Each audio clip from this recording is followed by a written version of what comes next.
Bienvenidos a Guerreros del Mundo.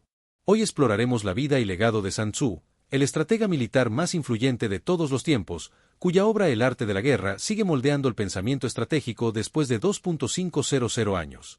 Suscríbete ahora para unirte a nuestra comunidad y apoyar este proyecto. Ahora, comencemos. China, siglo VI a.C. Un periodo convulsionado conocido como la época de los estados combatientes.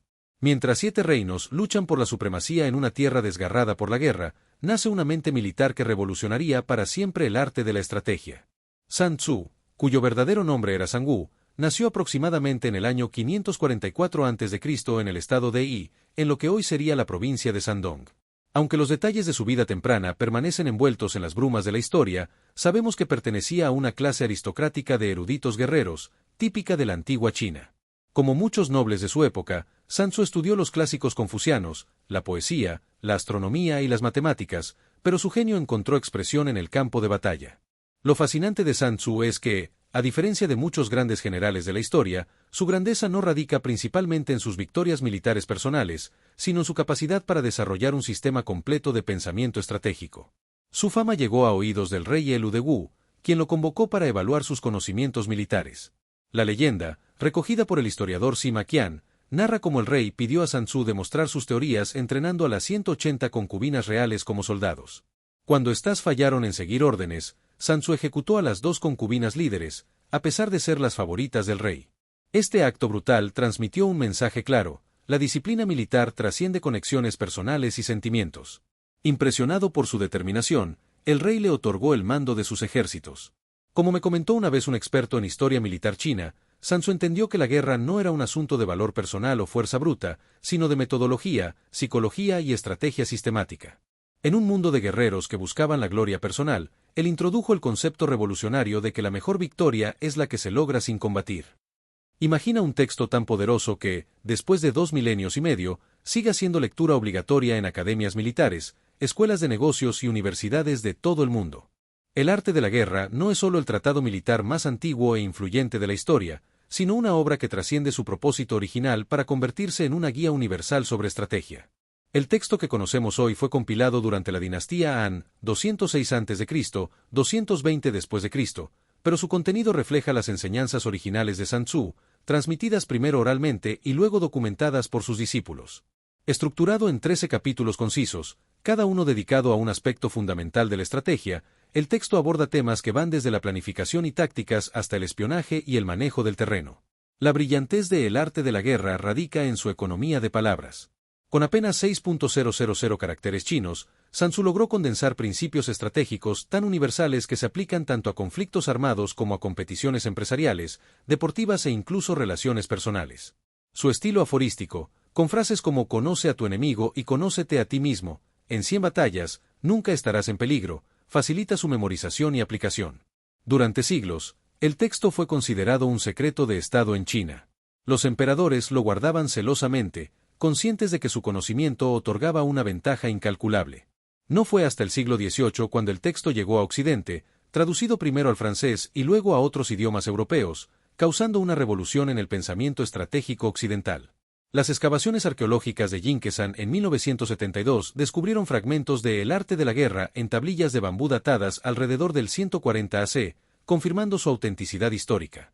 Este hallazgo demostró que las enseñanzas de Sun Tzu habían permanecido notablemente consistentes a través de los siglos, testimonio de su claridad conceptual y valor práctico perdurable. Antes de Sun Tzu, la guerra en el Antiguo Oriente era a menudo un asunto ritualizado donde ejércitos masivos chocaban frontalmente en sangrientas batallas campales. Los comandantes buscaban la gloria personal, y el valor individual era más valorado que la estrategia. Sun Tzu transformó radicalmente esta visión, introduciendo conceptos revolucionarios que cambiaron para siempre el pensamiento militar. Su innovación más profunda fue el énfasis en vencer sin combatir. La cúspide de la excelencia militar no es ganar 100 batallas, sino someter al enemigo sin luchar, escribió. Este concepto era revolucionario en una época donde la victoria típicamente se medía en sangre derramada y territorio conquistado. Sun Tzu proponía que la guerra más exitosa era aquella en la que se lograban los objetivos políticos mediante la disuasión, el engaño, la manipulación psicológica y la diplomacia, reservando el combate como último recurso. Otro principio transformador fue su insistencia en el conocimiento como fundamento del éxito militar. Si conoces a tu enemigo y te conoces a ti mismo, no temerás el resultado de 100 batallas, afirmaba.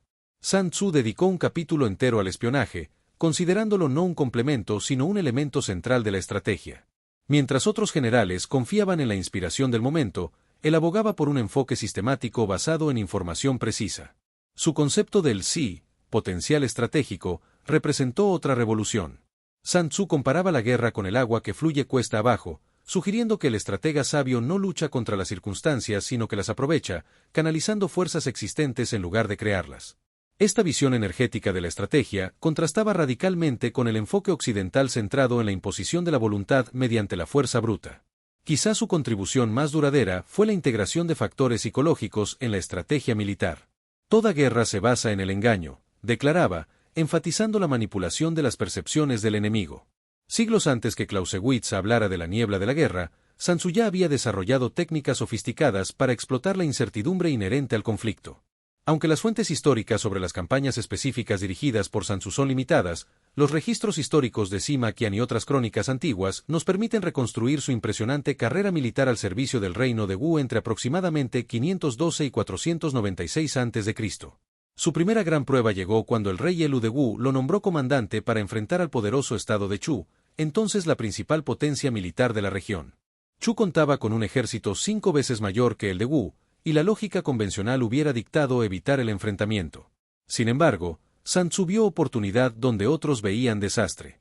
Aplicando sus principios, Sun Tzu realizó un análisis exhaustivo de las fortalezas y debilidades de Chu, descubriendo que, a pesar de su tamaño, el ejército enemigo sufría problemas de coordinación entre sus generales. Evitando el enfrentamiento directo, dirigió una serie de ataques rápidos contra puntos estratégicos, obligando a los generales de Chu a dividir sus fuerzas. Cuando finalmente provocó una batalla en Bohu, 506 a.C., había neutralizado la ventaja numérica del enemigo y creado condiciones favorables que resultaron en una victoria decisiva. Esta campaña ejemplificó su principio de atacar las estrategias del enemigo. En lugar de enfrentarse a las tropas de Chu, Sun Tzu atacó sus planes, creando confusión y divisiones internas que debilitaron su efectividad antes de cualquier enfrentamiento directo. Otra campaña notable fue contra el estado de Yue, donde Sun Tzu empleó elaboradas operaciones de inteligencia. Infiltrando espías en la corte enemiga, obtuvo información sobre sus defensas y sembró rumores que indujeron al rey de Yue a fortificar los puntos equivocados. Cuando el ataque llegó, las principales defensas de Yue protegían áreas secundarias mientras sus puntos vitales quedaban vulnerables. Lo más impresionante es que muchas de estas victorias se lograron sin grandes batallas campales. Como Sun Tzu mismo escribió, los guerreros superiores primero se hacen invencibles, y luego esperan a que el enemigo sea vulnerable. Sus campañas demostraron que la habilidad estratégica podía superar la ventaja numérica y que, como él enseñaba, la guerra es el camino del engaño. La guerra es un asunto de vital importancia para el Estado, un asunto de vida o muerte, el camino hacia la supervivencia o la ruina. Por lo tanto, es imperativo estudiarla profundamente. Con estas palabras, Sun Tzu inicia el arte de la guerra, estableciendo inmediatamente que la estrategia militar no puede dejarse a la improvisación o la intuición, sino que debe abordarse como una ciencia rigurosa. El núcleo de su sistema científico son los 5 factores que todo comandante debe evaluar meticulosamente: el Dao, liderazgo político y moral; el cielo, condiciones climatológicas y temporales; la tierra, geografía y terreno; el general, habilidades y carácter del comandante; y el método, disciplina, organización y logística. Lo revolucionario de este enfoque es su sistematización del análisis estratégico. Mientras otros tratados militares de la época se centraban en aspectos técnicos como formaciones o armamento, Sun Tzu creó un marco analítico integral para evaluar toda situación militar. Para él, la victoria no era cuestión de suerte o fuerza bruta, sino el resultado predecible de un cálculo correcto de estos 5 factores. En la práctica, esto significaba que antes de cualquier campaña, Sun Tzu realizaba un análisis exhaustivo. Evaluaba la solidez del liderazgo político, Dao, estudiaba patrones climáticos que podrían afectar el movimiento de tropas, cielo, analizaba detalladamente la topografía del campo de batalla, tierra, evaluaba honestamente sus propias fortalezas y debilidades como comandante, general, y aseguraba que sus tropas estuvieran bien organizadas y aprovisionadas. Método. Este enfoque científico le permitía identificar lo que hoy llamaríamos ventajas asimétricas, factores que, aunque aparentemente secundarios, podrían resultar decisivos en el contexto adecuado. Por ejemplo, en su campaña contra Chu, identificó que las pesadas carrozas de combate enemigas, generalmente una ventaja, se convertirían en una desventaja en terreno pantanoso, por lo que dirigió la batalla hacia áreas donde el suelo fuera blando. Sun Tzu formuló su método con precisión matemática. El general que realiza un cálculo correcto en su templo antes de la batalla tiene mayores probabilidades de ganar. Este énfasis en el cálculo previo contrasta con la glorificación occidental de la improvisación en el campo de batalla. La mejor victoria es la que se gana en la mente del enemigo antes de que comience la batalla. Esta máxima refleja quizás la contribución más sofisticada de Sun Tzu, su profunda comprensión de la dimensión psicológica del conflicto. Siglos antes de que existiera la psicología como disciplina, Sun Tzu desarrolló técnicas avanzadas para manipular las percepciones, emociones y procesos de toma de decisiones del adversario. Para él, la guerra psicológica no era un complemento a las operaciones militares, sino su dimensión más importante. Su enfoque comenzaba con la desinformación. Cuando seas capaz, finge incapacidad; cuando estés activo, finge inactividad, aconsejaba. Este principio se manifestaba en elaborados esquemas para proyectar una imagen calculada al enemigo. Durante su campaña contra el estado de Yi, por ejemplo, Sun Tzu ordenó encender menos fogatas de campamento cada noche, creando la impresión de deserciones masivas. Cuando el enemigo atacó confiado, cayó en una emboscada perfectamente planificada. Otro aspecto fundamental era la manipulación de las emociones del comandante enemigo. Si tu oponente es de temperamento colérico, búscate irritarlo, escribió. Sun Tzu estudiaba meticulosamente la personalidad de los generales rivales, diseñando operaciones específicas para provocar reacciones emocionales que nublaran su juicio. Cuando enfrentó a un general conocido por su impaciencia, estableció una serie de pequeñas escaramuzas seguidas de retiradas, frustrándolo hasta que abandonó sus posiciones defensivas en un ataque imprudente. La creación de dilemas imposibles constituía otra técnica psicológica avanzada. Cuando rodees al enemigo, déjale una salida, no presiones demasiado a un enemigo desesperado, aconsejaba. Esta aparente contradicción esconde una profunda sabiduría psicológica. Un adversario sin esperanza luchará hasta la muerte, mientras que uno con una aparente vía de escape puede ser conducido precisamente hacia donde el estratega desea. La efectividad de estas técnicas psicológicas queda ilustrada en su campaña contra el estado de Zhao. En lugar de atacar directamente, Sun Tzu envió pequeños contingentes para realizar incursiones en territorio enemigo y luego retirarse precipitadamente cuando las fuerzas de Zhao respondían. Después de varias repeticiones, cuando las tropas de Zhao dejaron de responder a estas provocaciones, lanzó su ataque principal contra objetivos ahora desprotegidos. Así como el agua no tiene forma constante, en la guerra no hay condiciones constantes. Con esta metáfora hidráulica, Sun Tzu introduce uno de sus conceptos más revolucionarios: la adaptabilidad estratégica basada en las condiciones del terreno. A diferencia de otros tratados militares que prescribían formaciones y tácticas fijas, Sun Tzu insistía en que cada situación requiere un enfoque único, determinado principalmente por la naturaleza del terreno. Dedicó un capítulo entero de El arte de la guerra a clasificar 9 tipos de terreno: dispersivo, fronterizo, clave, comunicante, focal, serio, difícil, cercado y mortal. Cada tipo requería un enfoque radicalmente diferente. En terreno dispersivo, donde los soldados podrían desertar fácilmente para regresar a sus hogares, enfatizaba la unificación mental de las tropas mediante objetivos compartidos. En terreno difícil, montañoso, recomendaba tomar y mantener las alturas estratégicas. En terreno mortal, donde las tropas deben luchar o morir, aconsejaba eliminar toda posibilidad de retirada para garantizar que los soldados lucharan con determinación desesperada. Esta categorización sistemática del terreno representó una innovación fundamental. Mientras sus contemporáneos veían el terreno como un simple escenario para la batalla, Sun Tzu lo concebía como un actor dinámico en el conflicto, capaz de multiplicar o neutralizar el poder de combate. Conoce el terreno, conoce el clima, y tu victoria será total, afirmaba. Su genialidad se evidenció en la campaña contra el estado de Yue, donde enfrentaba un ejército que excedía al suyo en proporción de 3-1. En lugar de buscar una batalla frontal, Sun Tzu maniobró constantemente hacia terrenos pantanosos y densamente arbolados que neutralizaban la ventaja numérica enemiga y dificultaban la coordinación de sus unidades. El resultado fue una victoria decisiva con pérdidas mínimas. El concepto de adaptabilidad de Sun Tzu trascendía lo puramente físico para abarcar lo que podríamos llamar terreno político. Analizaba meticulosamente las alianzas, tensiones internas y presiones políticas que afectaban al enemigo, adaptando su estrategia para explotar estas vulnerabilidades no físicas. Aunque Sun Tzu revolucionó el pensamiento estratégico, su mayor logro podría haber sido la creación de una escuela continua de pensamiento militar que perduró mucho después de su muerte. Esta escuela de Sun Tzu transformó la estrategia de una habilidad personal en una disciplina sistemática que podía enseñarse y perfeccionarse generación tras generación. El primer y más destacado heredero intelectual fue Zhang Bin, presunto descendiente de Sun Tzu que vivió durante el período de los reinos combatientes, aproximadamente 2 siglos después. Zhang Bin no solo preservó las enseñanzas de su antecesor, sino que las amplió y adaptó a las condiciones cambiantes de la guerra. Su propio tratado, El arte de la guerra de Zhang Bin, redescubierto en excavaciones arqueológicas de 1972, complementa y expande los principios originales con ejemplos prácticos y nuevas tácticas. La prueba definitiva de esta escuela llegó durante la unificación de China bajo la dinastía Qin. El general Wang Jian, declarado estudiante de los principios de Sun Tzu, derrotó sistemáticamente a ejércitos numéricamente superiores del estado de Chu mediante la aplicación rigurosa de principios como atacar donde el enemigo no está preparado, aparecer donde no es esperado. Su conquista del poderoso estado de Chu en 223 a.C. demostró la efectividad perdurable de estos métodos. La escuela de Sun Tzu se institucionalizó durante la dinastía Han, cuando el arte de la guerra se convirtió en texto obligatorio para oficiales militares. El emperador Wu estableció una academia militar dedicada específicamente al estudio sistemático de principios estratégicos, con las enseñanzas de Sun Tzu como currículo central. Quizás el heredero más famoso fue Zhuge Liang, el legendario estratega del período de los Tres Reinos, 220 a 280 DC. Conocido como el dragón durmiente, Zhuge Liang empleó principios de Sun Tzu para compensar la inferioridad numérica del reino de Zhou.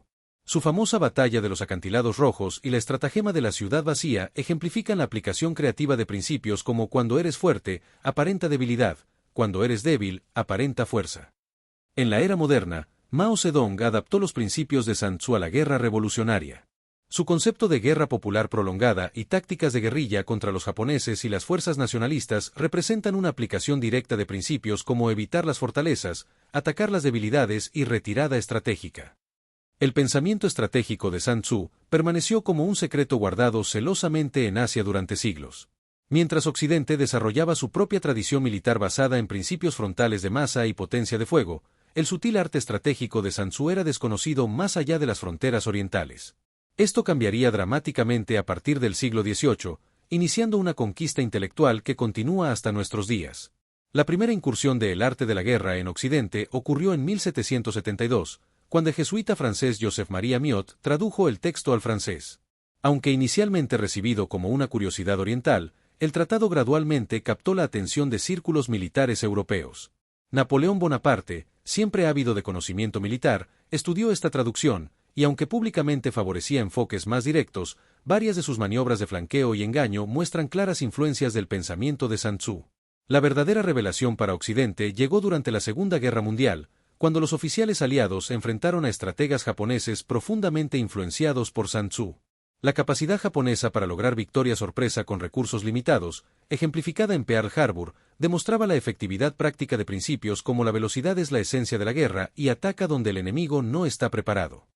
Esta lección no pasó desapercibida para estrategas occidentales de la Guerra Fría. En Estados Unidos, la Academia Militar de West Point incorporó el arte de la guerra a su currículo en 1957. El general Douglas MacArthur era un estudioso confeso del texto, citándolo frecuentemente en sus memorias y aplicando sus principios en la Guerra de Corea, particularmente en el audaz desembarco de Inchon. La adaptabilidad de los principios de Sun Tzu a contextos modernos quedó demostrada en la Guerra de Vietnam. El general norvietnamita Bieu Nguyen Giap aplicó meticulosamente el principio de evitar las fortalezas, atacar las debilidades, rehuyendo enfrentamientos directos con la superior potencia de fuego estadounidense mientras golpeaba objetivos vulnerables. La verdadera explosión global de Sun Tzu ocurrió en los años 80, cuando el texto trascendió el ámbito militar para conquistar el mundo empresarial. Con la traducción de Samuel B. Griffith y posteriormente la versión de James Clavell, el arte de la guerra se convirtió en lectura obligatoria en escuelas de negocios. Ejecutivos japoneses habían aplicado silenciosamente estos principios durante décadas. Ahora Occidente descubría su valor para la competencia corporativa. Como observó el CEO de Apple, Steve Jobs, confeso admirador de Sun Tzu, en Silicon Valley libramos nuestra propia versión de la guerra, y, el arte de la guerra, ofrece perspectivas que parecen escritas ayer, no hace 2.500 años. En un mundo donde la tecnología militar cambia constantemente desde drones autónomos hasta guerra cibernética, resulta asombroso que un texto escrito hace 2.500 años siga ofreciendo lecciones relevantes. Sin embargo, la perdurabilidad de Sun Tzu radica precisamente en que sus principios trascienden tecnologías específicas para abordar constantes fundamentales del conflicto humano. La primera lección para nuestro tiempo es su énfasis en la victoria sin batalla. Someter al enemigo sin luchar es la cúspide de la habilidad, escribió Sun Tzu. En la era nuclear, donde el enfrentamiento directo entre superpotencias podría significar destrucción mutua, esta filosofía ha cobrado nueva urgencia. La Guerra Fría se ganó principalmente mediante presión económica, guerra psicológica y conflictos por delegación, exactamente el tipo de victoria indirecta que Sun Tzu hubiera recomendado. Su insistencia en la información de calidad, conoce a tu enemigo y conócete a ti mismo, resuena poderosamente en nuestra era de sobreinformación. Mientras gobiernos y empresas navegan océanos de datos, Sun Tzu nos recuerda que la información solo tiene valor cuando se transforma en conocimiento accionable. Las agencias de inteligencia modernas, desde la CIA hasta el Mossad, siguen organizadas según principios que Sun Tzu reconocería, con énfasis en la información humana, HUMINT, que proporciona contexto y significado a los datos técnicos. El concepto de guerra asimétrica de Sun Tzu ha adquirido nueva relevancia en conflictos contemporáneos. Sus enseñanzas sobre cómo fuerzas más pequeñas pueden derrotar a adversarios más poderosos mediante la explotación de vulnerabilidades específicas se reflejan en conflictos desde Afganistán hasta Ucrania. Como señaló el general estadounidense H.R.M. Master, los insurgentes del siglo XXI no inventaron la guerra asimétrica, simplemente redescubrieron principios que Sun Tzu ya había formulado con claridad hace milenios. En el ámbito empresarial, su insistencia en la preparación meticulosa y el conocimiento del mercado ha guiado estrategias corporativas exitosas. Samsung, Toyota y Huawei han aplicado explícitamente principios de Sun Tzu en su expansión global, demostrando que entender el terreno del mercado y las tácticas de los competidores sigue siendo tan vital en las salas de juntas como en los campos de batalla. Incluso en ciberseguridad, los conceptos de Sun Tzu sobre engaño, terreno y ataque indirecto informan estrategias contemporáneas. Las trampas de miel digitales, donde se crean objetivos falsos para atraer y estudiar ataques, son aplicaciones modernas de su principio. Aparenta ser débil cuando eres fuerte. Quizás la lección más profunda para nuestro tiempo turbulento es el llamado de Sun Tzu a la reflexión estratégica equilibrada. En un mundo de ciclos de noticias de 24 horas, reacciones instantáneas y horizontes de planificación cada vez más cortos, su insistencia en el pensamiento profundo y la consideración paciente de múltiples factores ofrece un contrapeso necesario a nuestra cultura de inmediatez. Como expresó el académico John Minford, Sun Tzu nos recuerda que la verdadera estrategia no consiste en reaccionar al caos, sino en comprender los patrones subyacentes y actuar con precisión en el momento adecuado. En un mundo donde la fuerza bruta sigue dominando el discurso internacional, la visión de Sun Tzu de una victoria inteligente, económica y mínimamente destructiva permanece tan revolucionaria hoy como hace 2.500 años. Suscríbete ahora, hazte miembro, activa las notificaciones, comparte este video con tus amigos y deja un comentario para que podamos comparar nuestros conocimientos y fuentes. Gracias por acompañar nuestro canal. Hasta nuestra próxima jornada estratégica, aquí en Guerreros del Mundo.